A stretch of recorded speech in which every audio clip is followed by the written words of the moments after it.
नमस्ते साथियों, आप सभी का फिर से एक बार स्वागत है। आज के इस लेक्चर्स में आज जो हम विषय वस्तु देखने जा रहे हैं वो है इंग्लिश मीडियम और हिंदी मीडियम का मराठी सब्जेक्ट के बारे में आज हम देखेंगे। और इस मराठी सब्जेक्ट में आने वाले बोर्ड एग्जाम की तैयारी आज हम यहाँ पे करने वाले हैं। जो आपका टॉपिक है स्थूलवाचक, जो कि क्वेश्चन नंबर 3 में आता है, जिसे हम लोग बोलेंगे रैपिड रीडिंग। और क्वेश्चन नंबर 3 का जो स्थूलवाचन है, सबसे पहली बात तो इसके लिए पेपर में आपको पैसेज दिखाई देगा नहीं। जितने भी क्वेश्चन आएंगे स्थूलवाचक के, जितने भी रैपिड रीडिंग के क्वेश्चन आएंगे, आपको सारे के सारे क्वेश्चंस को लर्न करके जाना पड़ेगा और वहां पे जाके सॉल्व करना पड़ेगा। अनसीन पैसेज में पैसेज, सीन पैसेज, पोएम के लिए स्टैंजा, हर एक चीज के लिए वहां पे ढूंढना पड़ता है आंसर को। लेकिन जब आप क्वेश्चन नंबर 3 की तरफ आ जाते हो, जब आप स्थूलवाचन की तरफ आ जाते हो, तो 10th स्टैंडर्ड के मेरे सारे स्टूडेंट्स, मेरे सारे बच्चों, ध्यान रखना, आपको उस क्वेश्चंस के आंसर पैसेज में ढूंढना नहीं है, आपको भी पता है। तो ऐसे वक्त में जिसे मराठी उनकी कमजोर है, जिन्हें मराठी लिखना पढ़ना नहीं आ रहा है, जिनके लिए मराठी बहुत कठिन विषय जा रहा है, उनके लिए ये स्पेशल वीडियो बनने वाला है, स्पेशल लेक्चर बनने वाला है आज का। और इसी रैपिड रीडिंग के ऊपर लगभग आपको पता होगा कि ये जो रैपिड रीडिंग है, जो स्थूलवाचन है, टेक्स्ट बुक में स्थूलवाचन कितने हैं? सबसे पहली बात, टेक्स्ट बुक में यूनिट कितने हैं? तो टेक्स्ट बुक में यूनिट है लगभग आपके पास 4। हर एक यूनिट के अंदर कितने स्थूलवाचन? एक स्थूलवाचन। मतलब आपके पास स्थूलवाचन कितने हैं? तो 4 है। टेक्स्ट बुक में स्थूलवाचन कितने हैं? तो 4। तो इन 4 स्थूलवाचन में से हमें एकदम बेहतरीन तरीके से कितने स्थूलवाचन लर्न करने के हैं? तो 3 करने के। कितने करने के हैं? 3 ऐसे करो ना, एकदम परफेक्ट कर देना। मैं परफेक्ट करा के देने वाला हूं सबसे पहली बात। तो मैं 3 ही क्यों बोल रहा हूं, 4 की 4 क्यों नहीं बोल रहा हूं, समझ के लेते हैं। बोर्ड का क्वेश्चन पेपर, बोर्ड के क्वेश्चन पेपर में क्वेश्चन नंबर 3 ये स्पेशल रहता है। क्वेश्चन नंबर 3 स्थूलवाचन के लिए। किसके लिए स्पेशल रहता है? स्थूलवाचन के लिए। ठीक है, इसके अंदर स्थूलवाचन के क्वेश्चंस आते हैं जिसमें पैसेज आता नहीं है। टेक्स्ट बुक की बात करेंगे तो टोटल 4 स्थूलवाचन है। यूनिट नंबर 1 का स्थूलवाचन का नाम है मोठे होत असलेल्या मुलांनो। इंडेक्स निकालना, इंडेक्स में चेक करना। यूनिट नंबर 2 में आता है जाता असताला। उसके बाद में आता है व्युत्पत्ति कोश 4 नंबर पे, और 3 नंबर पे आता है जर्नल कैरेक्टर्स 3 नंबर पे। ठीक है, तो ये 4 स्थूलवाचन के नाम है। इस 4 में से हमको परफेक्ट करने के लिए है 3। तो 3 ही क्यों करने के? तो सबसे पहली बात, क्वेश्चन नंबर 3 में आता है स्थूलवाचन का टॉपिक, और यहाँ पर आपको बोर्ड के पेपर में 3 स्थूलवाचन दिखाई देंगे। मतलब 3 स्थूलवाचन के क्वेश्चन दिखाई देंगे। और उसके बाद में यहाँ पर लिखा हुआ होगा NA2। कोई भी आपको उस 3 क्वेश्चन में से कोई भी आपको 2 क्वेश्चन आपको सॉल्व करना है। कोई भी 2 क्वेश्चन। पता चला क्वेश्चन नंबर 1 आ गया आपका मोठे होत असलेल्या मुलांनो में से।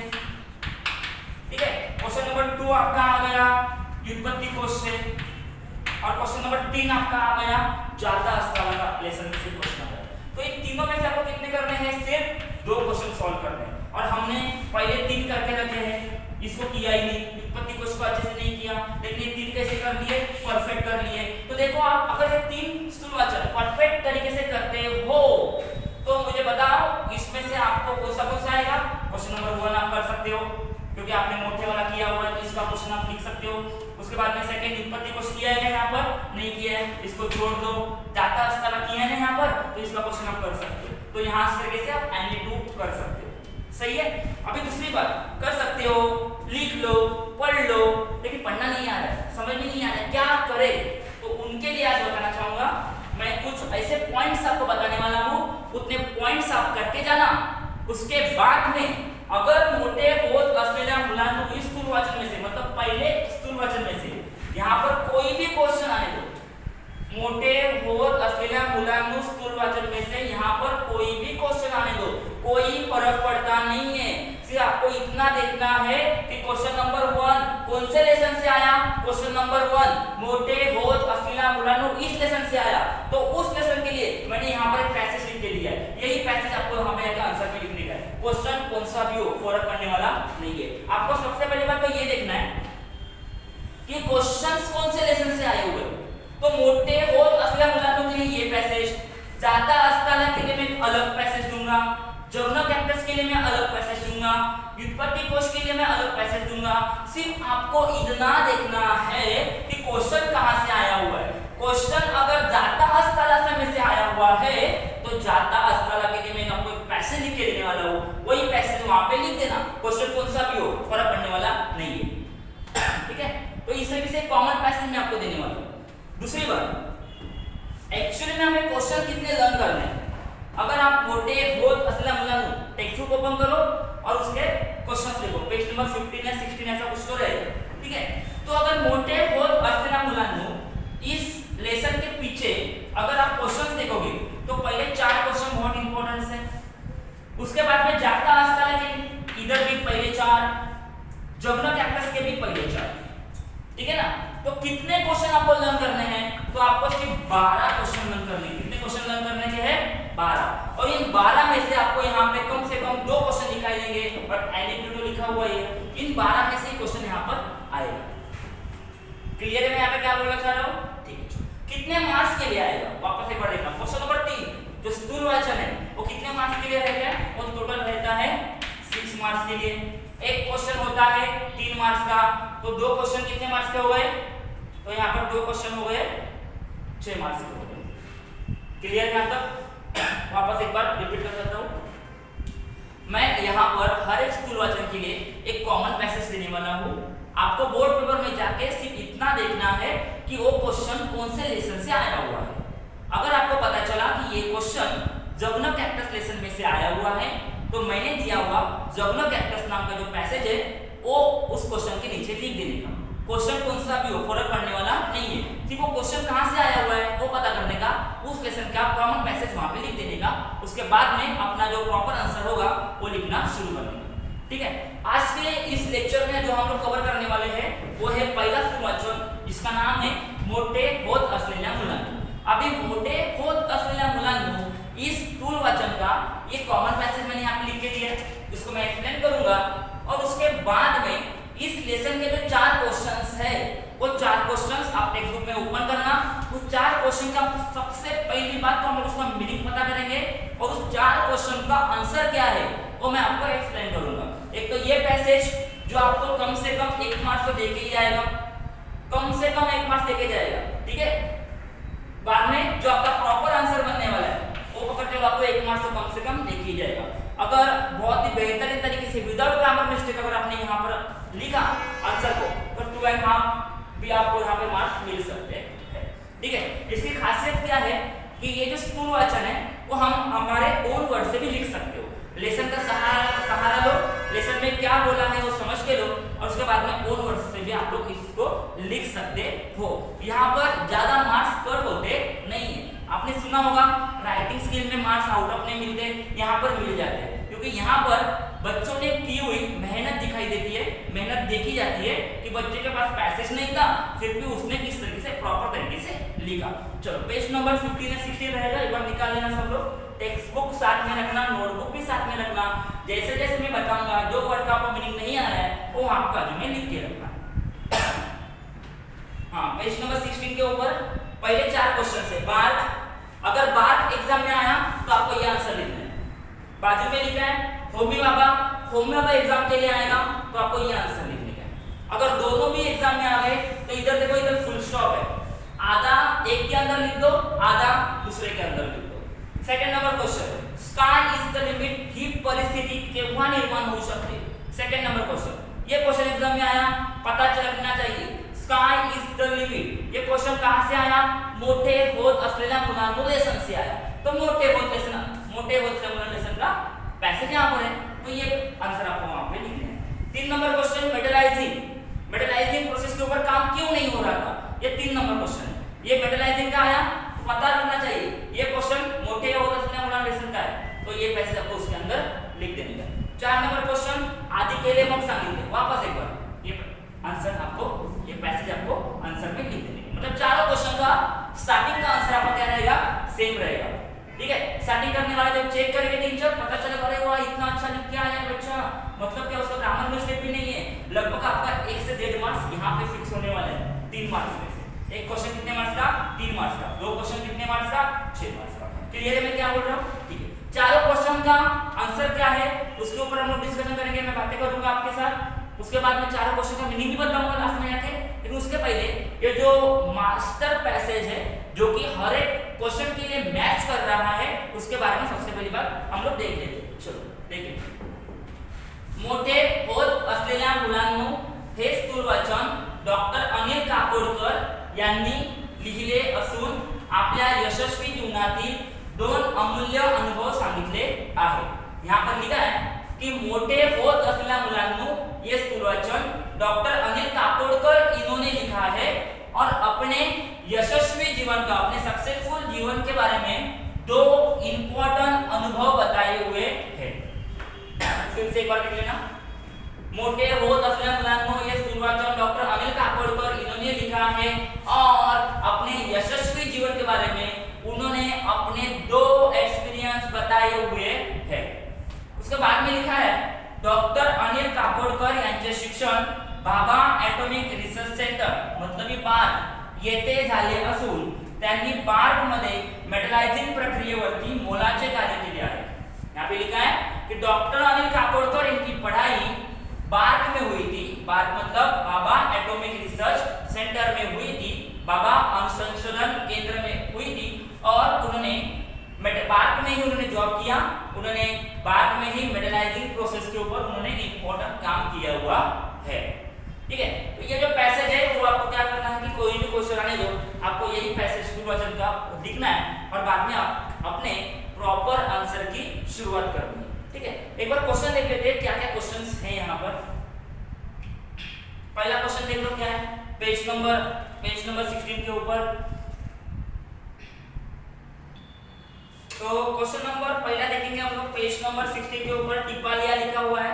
पहला क्वेश्चन क्या है वहां पर, बार्क मिला आपको बार्क। अगर ये क्वेश्चन एग्जाम में आता है तो क्या करने का, बार्क और बाजू में लिखा हुआ है डॉक्टर होमी भाभा, दोनों के बारे में लिखना है। बार्क के बारे में भी लिखना है, डॉक्टर होमी भाभा के बारे में भी लिखना है। ऐसे वक्त में क्या करना है आपको, आधा यहाँ तो फुल स्टॉप है, आधा एक में लिख दो, बचा हुआ आधा होमी भाभा में लिख देना।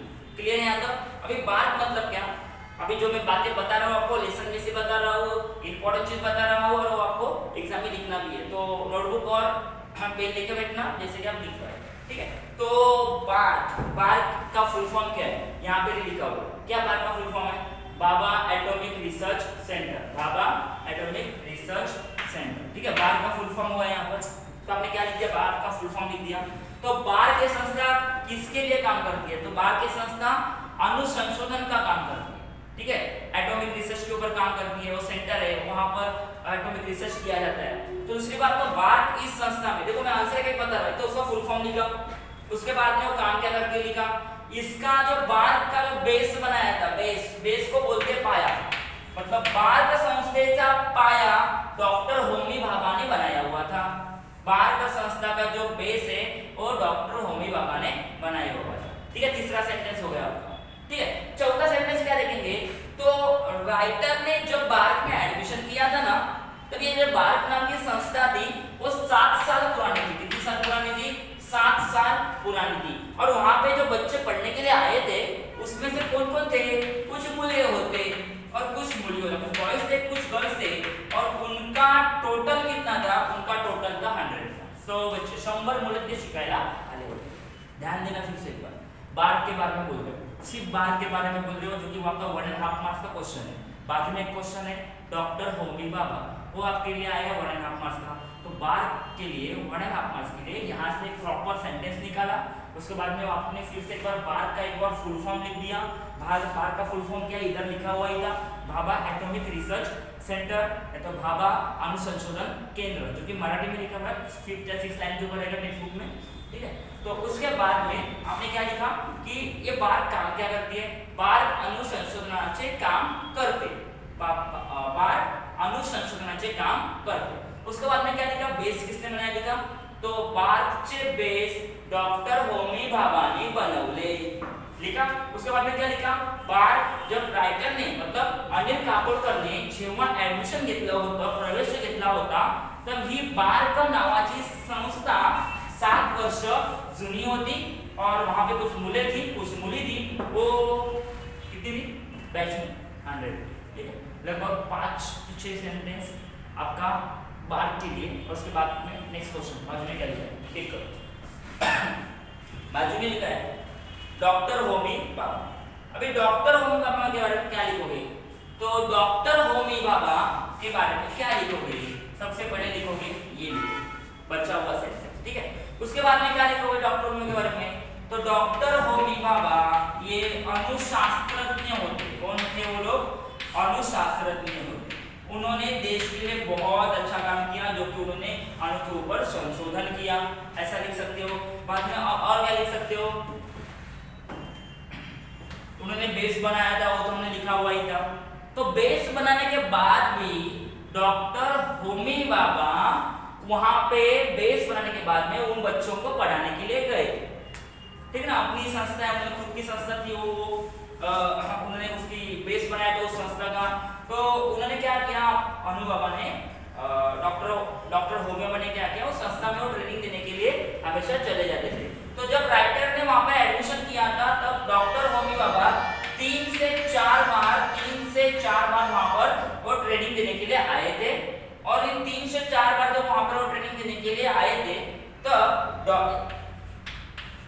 डॉक्टर अनिल काकोडकर इन्होंने क्वेश्चन पूछा डॉक्टर होमी बाबा जी को, और उस क्वेश्चन के ऊपर उन्होंने 3 से 4 आंसर दिए।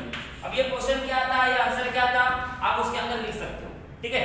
ये क्वेश्चन क्या था, ये क्वेश्चन था कि यहाँ पर काम क्या है, यहाँ पर काम क्या करना है, इथे काम कुठे आहे, वो ट्रेनिंग दे रहे थे ना। तो उस समय में बच्चों ने पूछा कि यहाँ पर काम क्या है, यहाँ पे काम कुठे आहे, यहाँ पे काय काम आहे, ठीक है। तो उसके बाद में होमी बाबा ने उन्होंने उनको 3 से 4 आंसर दिए। उनके आंसर ये थे कि आपके सामने जो काम मिलेगा आपको वो आप करते रहो। उसके बाद में बॉस ने बताया हुआ काम होने के बाद बैठे मत रहना, उसके आगे का काम करना शुरू करना, खुद ही रिसर्च करते रहना, खुद ही संशोधन करते रहना। ऐसे इंपॉर्टेंट विचार उन्होंने वहां पर दिए थे ट्रेनिंग में। उनके जो विचार थे, उनके जो आंसर थे, वही रहेगा डॉक्टर होमी बाबा के बारे में आंसर, ठीक है। उसके बाद में ये जो पैसेज है वो आपके आधे मार्क्स को कवर करने वाला है। क्लियर है पहले क्वेश्चन के लिए। अभी आते हैं हम लोग सेकंड क्वेश्चन के लिए। Sky is the limit, sky is the limit ही परिस्थिति केव्हा निर्माण हो सकते। उसका पहले शॉर्टकट में क्या लिखने का आपने समझ के लेना, बाद में मैं पेज नंबर के ऊपर लेके जाऊंगा और आपको उसका प्रॉपर आंसर बताऊंगा। स्काई इज द लिमिट ही परिस्थिति केव्हा निर्माण हो सकते। ट्रेनिंग चालू थी, ट्रेनिंग के दौरान एक क्वेश्चन पूछा, इथे काम कुठे आहे, यहाँ पर काम कहाँ है, ऐसा क्वेश्चन पूछा। उसके ऊपर डॉक्टर होमी बाबा ने कुछ उनको आंसर दिए। उस आंसर को हम लोग हमारे जीवन में फॉलो करते हैं तो क्वेश्चन के ऊपर आएगा स्काई इज द लिमिट, ये सिचुएशन निर्माण हो जाती है। क्वेश्चन क्या था, स्काई इज द लिमिट ही परिस्थिति केव्हा निर्माण हो सकते। उसका आंसर क्या है, एक तो ये लिख देने का। उसके बाद में क्या करने का, ट्रेनिंग चालू थी, उसी आंसर होमी बाबा का आंसर उधर वापस लिखना है। क्या लिखना है कि ट्रेनिंग चालू थी, ट्रेनिंग के दौरान एक क्वेश्चन पूछा, क्वेश्चन क्या था वो लिखने का। क्वेश्चन क्या था, इथे काम कुठे आहे। उस क्वेश्चन के 3 से 4 उन्होंने आंसर दिए। तो इन 3 से 4 आंसर कौन से दिए वो लिख देने का। इस 3 से 4 आंसर को अगर हम लोग हमारे जीवन में फॉलो करते हैं, उसके द्वारा हम लोग हमारा जीवन बदल देते हैं, तो क्या हो जाएगा, स्काई इज द लिमिट ही परिस्थिति निर्माण हो सकते। अभी इंपॉर्टेंट क्या है कि वो क्वेश्चन कौन सा था और उसके ऊपर कौन से आंसर दिए, ये इंपॉर्टेंट है। आ जाओ पेज नंबर के ऊपर। लेकिन कोई भी क्वेश्चन शुरू करने के पहले आपका ये पैसेज कंपलसरी रहेगा, ठीक है।